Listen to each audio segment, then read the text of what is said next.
Hey everyone, welcome to Some Good Booze. I'm Jonathan Pogash, the cocktail guru. It is my absolute pleasure to welcome you here once again to my cocktail lab, where we talk a little bit about some positive news to start off, and then we go into a celebratory cocktail. And I'm super excited about the cocktail we're going to do today because it's one of my absolute favorites, and it really is a crowd pleaser. It's the mint julep. For those of you who've had a mint julep before, you know how deliciously refreshing it is and how great it is all year round. And we'll go into how we make a mint julep in just a second.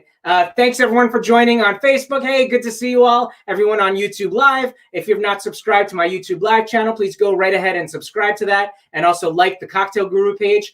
We're here in my cocktail lab. And my show, Some Good Booze, is starting next week, Tuesday, Wednesday, and Thursday. Just a little programming note. And also tomorrow, we have a very special Instagram Live show instead of on Facebook Live here at 5:30 p.m. with a local news celebrity. So you'll definitely want to catch that one on my Cocktail Guru Instagram Live tomorrow at 5:30 Eastern Standard Time. So let's go right into our positive news for the day. So on this day in 1899, the musician and composer Duke Ellington was born. By far one of the most influential jazz artists to date. He was born in Washington, D.C. He composed more than 1,000 pieces. He led his renowned 15-piece orchestra for almost 50 years until his death in 1974.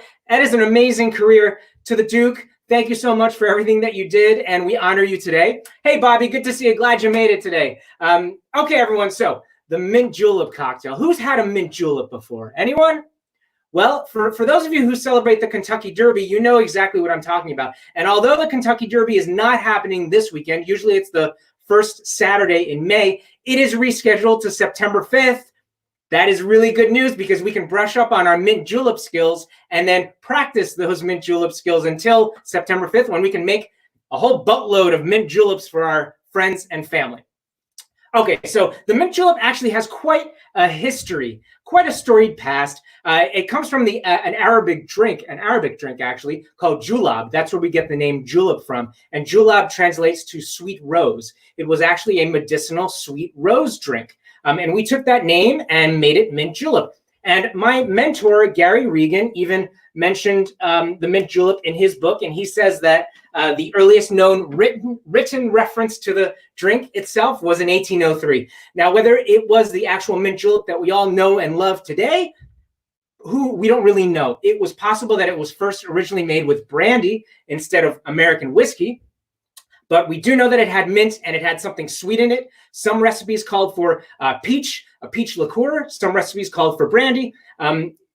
Probably around the mid-1800s, we started adding American whiskey to the drink itself. So it was actually another DC origin history, just like Duke Ellington. And it was in 1850 that a Kentucky senator named Henry Clay brought the mint julep, as we know it today, to the Willard Hotel at the Round Robin Bar in Washington, D.C. And then in 1983, it became the official drink of the Kentucky Derby. And I think the numbers are close to 200,000 mint juleps are made at the Kentucky Derby on that day. So September 5th, Kentucky Derby, you can brush up on your skills. And I'm going to show you how to make one of my favorite versions of the mint julep. And I'm going to go dual screen action for you here, everyone, so that you can watch what I do with my hands. So first of all, traditionally a mint julep is served in a tin like this. This is sort of the small tin to a large, small shaker set.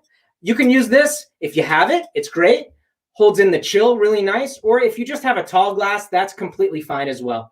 I also have my crushed ice, which I did at home. And that is very easy. All you do is, well, you need some sort of a contraption like this. This is a muddler. You can use a hammer or a mallet, and you can wrap your ice in a towel and just get your aggression out and give it a good whack just like that until you get some nice crushed ice.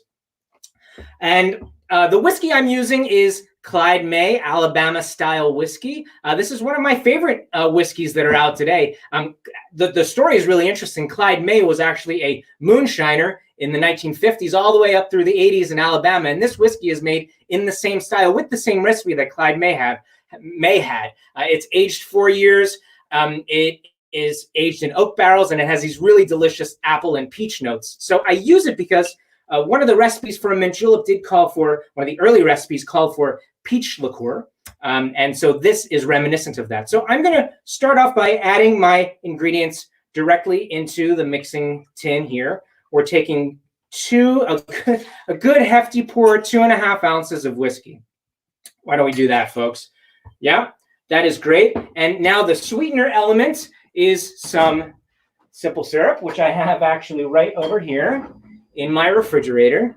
I have my simple syrup. We're going to add 1 ounce of simple syrup directly to the tin itself. Oh, that is great. And ladies and gentlemen, look at this. We're not going to add this, but I picked this up on a recent trip. Well, it wasn't so recent, several years ago, to Kentucky. Old Honey Barn Kentucky mint julep mixer. Not anything I would recommend using because it has artificial coloring and high fructose corn syrup, but I just thought it was a really nifty thing that I found collecting dust in the archives here. Okay, and now my mint. Look at this mint. I have some mint that's starting to poke through in my garden at home. This is beautiful. Some of it is a little bigger than the others. That's okay. I took what I could, and what I'll do is I'll strip one of these of the mint leaves, just like that. Throw it right into my glass. This is a combination of spearmint and mojito mint. And I'll take another, this smells beautiful. It smells so good. So now what I'm going to do is take my crushed ice and add my crushed ice directly into my tin. And there's a little bit of technique involved here, and I'll show you in just a second. So what I do is first I'll add my crushed ice about 3/4 of the way, and I'll take my spoon, and what I'm going to do is just sort of smash it, okay? This is agitating the ingredients, allowing them to blend together, the mint, the sugar, the whiskey. And now what I'll do is I'll actually add more crushed ice, and I'll do the same movement. And I'm also diluting, right? Ice dilutes our drink. It chills our drink down. You can see that we are getting this tin nice and chilled. Another reason why I love using a stainless steel tin for my mint juleps. And I'm going to give it a little. Oh, that is so good. That is lovely. Now I'm going to actually add more crushed ice on top to create this nice little dome. And this is really the point of using crushed ice, is to have an ice cold drink, perfectly diluted and chilled down. And now we put our mint sprigs with the sprig side down directly into the tin. And I'm just going to flick it like this to activate a bit. Oh, look at that. And if we have, the point is to have as much mint as possible right in your drink. And I'm going to just flick that a little bit more. And a fairly new tradition of putting powdered sugar on top of the mint is what I'm just going to do, just like that. Look at that. That looks beautiful. I would love to have a little sip of that. And I have my straw right here that I'm going to dip right into the drink. And if you look at that, I'm essentially forced to inhale the beautiful aromas of the mint. And we'll give it a little sip. Oh, you get the aroma of the mint. It is absolutely delicious.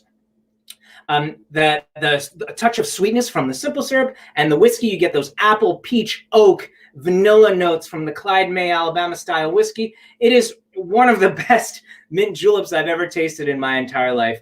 This is my ode to the Kentucky Derby and to the history of the mint julep itself.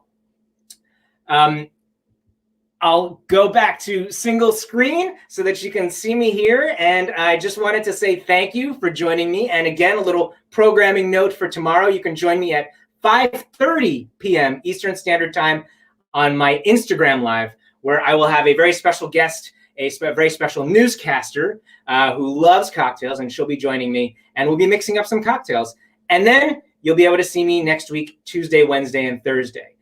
Thank you very much for joining me on Some Good Booze. You guys have been awesome. It's an absolute pleasure. And check out the YouTube channel, check out my Facebook page, share this, and enjoy. Cheers, everyone. Love it.